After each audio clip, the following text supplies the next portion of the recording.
ದೇವರ ಪರಿಶುದ್ಧ ನಾಮಕ್ಕೆ ಸ್ತೋತ್ರವಾಗಲಿ. ಇಂದು ವಿಶೇಷವಾಗಿ ಪರೀಕ್ಷೆಯನ್ನು ಬರೆಯುವಂತಹ ವಿದ್ಯಾರ್ಥಿಗಳಿಗೋಸ್ಕರ ನಾನು ಪ್ರಾರ್ಥನೆ ಮಾಡೋಳಾಗಿದ್ದೇನೆ.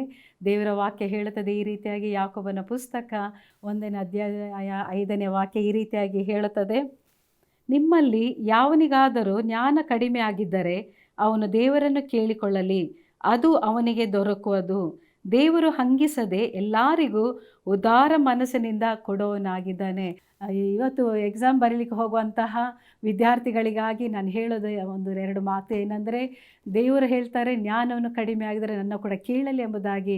ಹೌದು ವಿದ್ಯಾರ್ಥಿಗಳೇ, ಇವತ್ತಿನ ದಿವಸದಲ್ಲಿ ಒಂದು ವೇಳೆ ಜ್ಞಾನ ಇಲ್ಲ, ನನಗೆ ಜ್ಞಾಪಕ ಶಕ್ತಿ ಇಲ್ಲ, ನನಗೆ ತಿಳುವಳಿಕೆ ಇಲ್ಲ, ನಾಲೆಜ್ ಇಲ್ಲ ಎಂಬುದಾಗಿ ಭಯದಿಂದ ಇರುವುದಾದರೆ ದೇವರ ವಾಕ್ಯ ಹೇಳುತ್ತದೆ ತಿಮೋತಿ ಪುಸ್ತಕದಲ್ಲಿ ನೋಡುವಾಗ, ನಾನು ನಿಮಗೆ ಧೈರ್ಯದ ಆತ್ಮವನ್ನು ಕೊಟ್ಟಿದ್ದೇನೆ ಹೊರತು ಹೇಳಿತನದ ಆತ್ಮವಲ್ಲವೆಂಬುದಾಗಿ. ಈ ಸಮಯದಲ್ಲಿ ಭಯದಲ್ಲಿ ನೀವು ಇರೋದು ಬೇಡ. ದೇವರು ಹೇಳಿದ್ದಾರೆ ಭಯಪಡಬೇಡ ಎಂಬುದಾಗಿ ಅನೇಕ ವಾಕ್ಯಗಳನ್ನು ನಾವು ನೋಡುತ್ತೇವೆ. ಅದು ಮಾತ್ರ ಅಲ್ಲ, ಜ್ಞಾನೋಕ್ತಿಯಲ್ಲಿ ನಾವು ನೋಡುತ್ತೇವೆ ದೇವರಿಗೆ ಭಯಪಡುವುದೇ ಜ್ಞಾನಕ್ಕೆ ಆರಂಭ ಎಂಬುದಾಗಿ.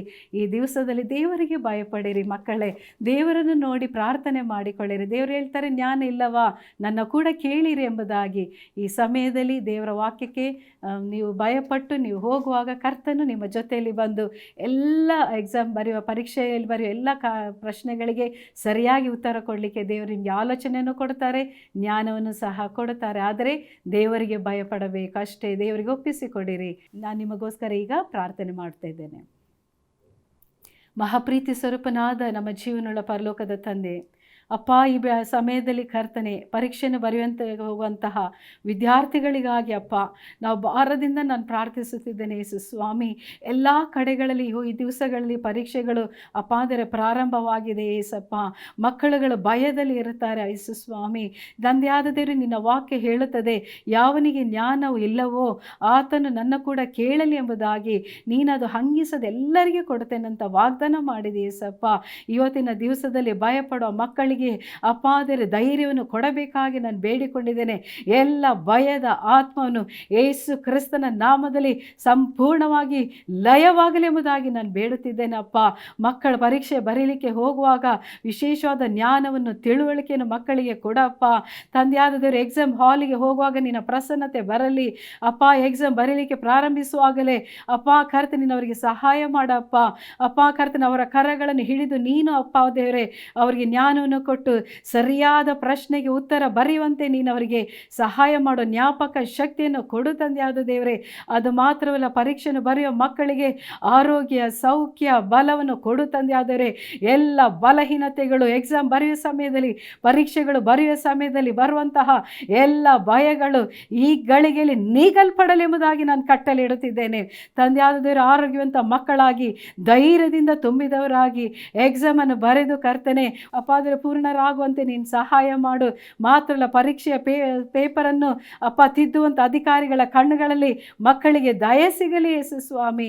ಕರ್ತನೆ ಅತ್ಯಧಿಕವಾದ ಅಂಕಗಳನ್ನು ಪಡೆದುಕೊಂಡು ಹೆಚ್ಚಿನ ಡಿಸ್ಟಿಂಕ್ಷನಲ್ಲಿ ಪಾಸಾಗುವಂತೆ ದೇವರೇ ಮಕ್ಕಳನ್ನು ನೀನು ಆಶೀರ್ವದಿಸು.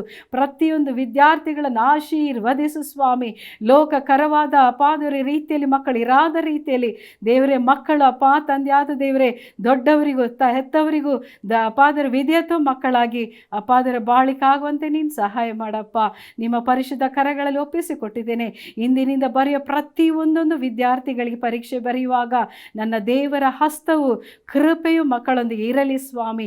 ಪ್ರಸನ್ನತೆ ಅವ್ರಿಗೆ ಮುಂಭಾಗವಾಗಿ ಹೋಗಲಿ ಅಪ್ಪ. ಧೈರ್ಯದಿಂದ ಅವ್ರು ಬರೀಲಿಕ್ಕೂ ಅಪ್ಪ ಉತ್ತೀರ್ಣರಾಗಲಿಕ್ಕೂ ದೇವರೇ ನಿನ್ನ ನಾಮ ಮಹಿಮೆ ಪಡಿಸಲಿಕ್ಕೆ ಸಹಾಯ ಮಾಡು.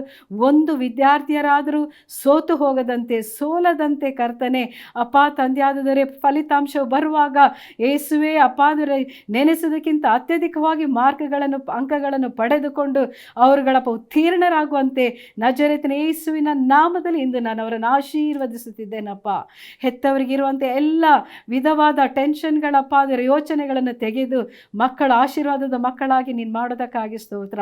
ಎಲ್ಲ ಸ್ತುತಿ ಈಗ ಮಾನ ಮಹಿಮೆ ನಿಮಗೊಬ್ಬರಿಗೆ ಸಲ್ಲಿಸುತ್ತಿದ್ದೇನೆ ಯೇಸು ಕ್ರಿಸ್ತನ ನಾಮದಲ್ಲಿ ಬೇಡಿದ್ದೇನೆ ತಂದೆ, ಆಮೇನ್. ಪರೀಕ್ಷೆನ ಬರೆಯೋ ಹೋಗುವ ಎಲ್ಲ ವಿದ್ಯಾರ್ಥಿಗಳಿಗೆ ಆಲ್ ದ ವೆರಿ ಬೆಸ್ಟ್. ಖಂಡಿತವಾಗಿಯೂ ದೇವರು ನಿಮ್ಮೊಂದಿಗೆ ಜೊತೆಲಿರುತ್ತಾರೆ. ಧೈರ್ಯವಾಗಿ ನೀವು ಬರೆಯಿರಿ. God bless you.